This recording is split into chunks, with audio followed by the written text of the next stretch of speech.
എല്ലാ വിദ്യാർത്ഥികൾക്കും പുതിയൊരു വീഡിയോയിലേക്ക് സ്വാഗതം. ഈ വർഷത്തെ +1 വൊക്കേഷണൽ ഹയർ സെക്കൻഡറി സപ്ലിമെൻ്ററി അലോട്ട്മെൻറ്റിനായിട്ടുള്ള അപേക്ഷകൾ വിദ്യാർത്ഥികൾക്ക് ഇന്ന് മുതൽ ഓൺലൈനായിട്ട് ജൂലൈ 4-ാം തീയതി വൈകുന്നേരം 4 മണി വരെ ഓൺലൈനായിട്ട് നൽകാവുന്നതാണ്. വൊക്കേഷണൽ ഹയർ സെക്കൻഡറി അലോട്ട്മെൻറ്റിനായിട്ട് ഇതുവരെ, അതായത് വൊക്കേഷണൽ ഹയർ സെക്കൻഡറി പ്രവേശനത്തിനായിട്ട് ഇതുവരെ അലോട്ട്മെൻറ്റിൽ അപേക്ഷ സമർപ്പിക്കാതിരുന്ന വിദ്യാർത്ഥികൾ, അതുപോലെ തന്നെ ഇതുവരെ അപേക്ഷിച്ചിട്ടും അലോട്ട്മെൻറ്റ് കിട്ടാതിരുന്ന വിദ്യാർത്ഥികൾ, അപേക്ഷയിലെ തെറ്റ് കാരണം അഡ്മിഷൻ കിട്ടാതിരുന്ന വിദ്യാർത്ഥികൾ എന്നിവർക്കും, അതുപോലെ തന്നെ ഇതുവരെ അലോട്ട്മെൻറ്റ് കിട്ടിയിട്ട് അഡ്മിഷൻ നേടാൻ സാധിക്കാതിരുന്ന നോൺ ജോയിനിങ് ആയിട്ടുള്ള വിദ്യാർത്ഥികൾക്കും ഈ ഒരു ഘട്ടത്തിൽ വൊക്കേഷണൽ ഹയർ സെക്കൻഡറി അലോട്ട്മെൻറ്റിനായിട്ട് അപേക്ഷ സമർപ്പിക്കാവുന്നതാണ്. അപ്പോൾ വിദ്യാർത്ഥികൾക്ക് ഇതുവരെ അപേക്ഷ സമർപ്പിക്കാത്ത വിദ്യാർത്ഥികൾ പുതിയ കാൻഡിഡേറ്റ് ലോഗിൻ ക്രിയേറ്റ് ചെയ്തുകൊണ്ടാണ് വിദ്യാർത്ഥികളുടെ അപേക്ഷ സമർപ്പിക്കേണ്ടത്. ഓൾറെഡി അപേക്ഷ സമർപ്പിച്ചിട്ടുള്ള വിദ്യാർത്ഥികൾ കാൻഡിഡേറ്റ് ലോഗിൻ ചെയ്തുകൊണ്ട് ആപ്ലിക്കേഷൻ എന്ന ലിങ്കിൽ ക്ലിക്ക് ചെയ്ത് നിങ്ങൾക്ക് അപേക്ഷയിൽ ആവശ്യമായിട്ടുള്ള തിരുത്തലുകൾ വല്ലതും ആവശ്യമാണെങ്കിൽ അത് വരുത്തിയ ശേഷം പിന്നീട് പുതിയ വേക്കൻസി ലിസ്റ്റ് പ്രകാരം ഓപ്ഷൻസ് നൽകുകയാണ് ചെയ്യേണ്ടത്. അപ്പോൾ വിദ്യാർത്ഥികൾക്ക് ഇവിടെ നിങ്ങൾക്ക് കാണാനായിട്ട് സാധിക്കുന്നതാണ്, അതായത് വേക്കൻസി ലിസ്റ്റ് എന്ന് പറഞ്ഞുകൊണ്ട് കാണാനായിട്ട് സാധിക്കും. അപ്പോൾ ഈ ഒരു വേക്കൻസി ലിസ്റ്റിൽ നിങ്ങൾ ക്ലിക്ക് ചെയ്യുക. അപ്പോൾ ഇതിൽ വേക്കൻസി ഇല്ലെങ്കിൽ കൂടി നിങ്ങൾക്ക് വേക്കൻസി ഇല്ലാതെ ആ ഒരു കോഴ്സിലേക്ക് കൂടി ഓപ്ഷൻ നൽകാം എന്നുള്ളത് പ്രത്യേകം ഒരു വൊക്കേഷണൽ ഹയർ സെക്കൻഡറി അറിയിച്ചിട്ടുണ്ട്. അപ്പോൾ അതുകൊണ്ട് തന്നെ വിദ്യാർത്ഥികൾക്ക് വേക്കൻസി ഇല്ലെങ്കിൽ കൂടി നിങ്ങൾക്ക് ഓപ്ഷൻസ് നൽകാവുന്നതാണ്.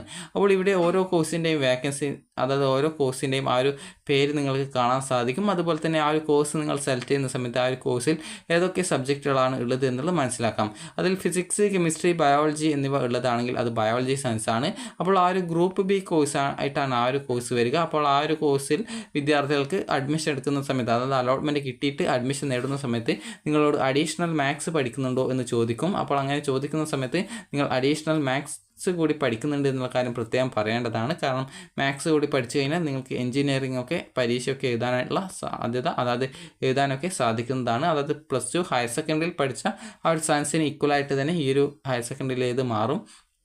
അല്ലാന്നുണ്ടെങ്കിൽ നിങ്ങൾക്ക് മെഡിക്കൽ ഫീൽഡിലേക്ക് മാത്രമേ പോകാൻ പറ്റുള്ളൂ, ഈ ഒരു എഞ്ചിനീയറിംഗ് ഫീൽഡിലേക്ക് പോകുന്നതിനായിട്ട് പറ്റില്ല. അതുകൊണ്ടാണ് അഡീഷണൽ മാത്സ് കൂടി പഠിക്കാനായിട്ട് പറയുന്നത്. അപ്പോൾ നിങ്ങൾക്ക് ഗ്രൂപ്പ് ബി കോഴ്സ് ആണെങ്കിലാണ് ഈ ഒരു രീതിയിൽ അഡീഷണൽ മാത്സ് പഠിക്കുന്നതിനുള്ള അവസരം ഉള്ളത്. അപ്പോൾ നിങ്ങൾക്ക് ഏതൊക്കെ കോഴ്സുകളാണ് നിങ്ങൾക്ക് പഠിക്കാൻ താല്പര്യമുള്ളത് അത് നിങ്ങൾക്ക് നിങ്ങളുടെ ഇഷ്ടത്തിനനുസരിച്ച് ഓപ്ഷൻസ് വെക്കാവുന്നതാണ്. അപ്പോൾ നിങ്ങളുടെ പ്രയോറിറ്റി ബേസിൽ നിങ്ങൾക്ക് വേക്കൻസി ഇല്ലെങ്കിൽ കൂടി ഓപ്ഷൻസ് വെക്കാവുന്നതാണ്. ഇതുവരെ അപേക്ഷ സമർപ്പിക്കാതിരുന്ന വിദ്യാർത്ഥികൾക്കും, അതുപോലെ അപേക്ഷിച്ചിട്ട് അലോട്ട്മെൻറ്റ് കിട്ടാതിരുന്ന വിദ്യാർത്ഥികൾക്കും, അലോട്ട്മെൻറ്റ് കിട്ടിയിട്ടും അഡ്മിഷൻ നേടാതിരുന്ന, അതായത് നോൺ ജോയിനിങ് ആയിട്ടുള്ള വിദ്യാർത്ഥികൾക്കും, അതുപോലെ അപേക്ഷയിലെ തെറ്റ് കാരണം അഡ്മിഷൻ കിട്ടാതിരുന്ന വിദ്യാർത്ഥികൾക്കും ഈ ഒരു ഘട്ടത്തിൽ വൊക്കേഷണൽ ഹയർ സെക്കൻഡറിയിലേക്ക് അപേക്ഷിക്കാവുന്നതാണ്. നിങ്ങൾക്ക് എങ്ങനെ സ്വന്തമായിട്ട് അപേക്ഷിക്കാം എന്ന സംബന്ധിച്ചുള്ള user manual for online application എന്നുള്ള ലിങ്ക് കൊടുത്തിട്ടുണ്ട്.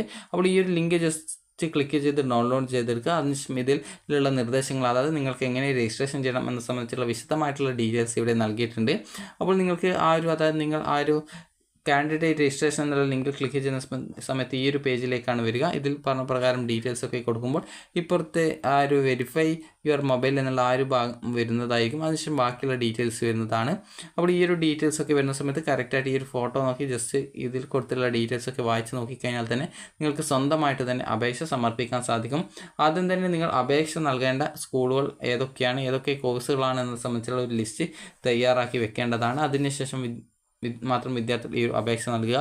കാൻഡിഡേറ്റ് രജിസ്ട്രേഷൻ എന്ന ലിങ്കിൽ ക്ലിക്ക് ചെയ്ത് കഴിഞ്ഞാൽ നിങ്ങൾക്ക് രജിസ്ട്രേഷൻ ചെയ്യാനുള്ള ആ ഒരു പേജിലേക്ക് വരും. അതിൽ നിങ്ങളുടെ പേഴ്സണലായിട്ടുള്ള ഡീറ്റെയിൽസ് നിങ്ങൾക്ക് കൊടുക്കേണ്ടതാണ്. അതാണ് നിങ്ങളുടെ പേര്, അതുപോലെ മൊബൈൽ നമ്പർ. പേരൊക്കെ കൊടുക്കുമ്പോൾ കറക്റ്റായിട്ട് തന്നെ കൊടുക്കുക, തെറ്റിപ്പോയത്. കാരണം പല വിദ്യാർത്ഥികൾക്കും സ്പെല്ലിങ്ങോ അല്ലെങ്കിൽ ഇനീഷ്യലൊക്കെ തെറ്റാറുണ്ട്. അതുകൊണ്ടാണ് കറക്റ്റായിട്ട് കൊടുക്കണമെന്ന് പറയുന്നത്.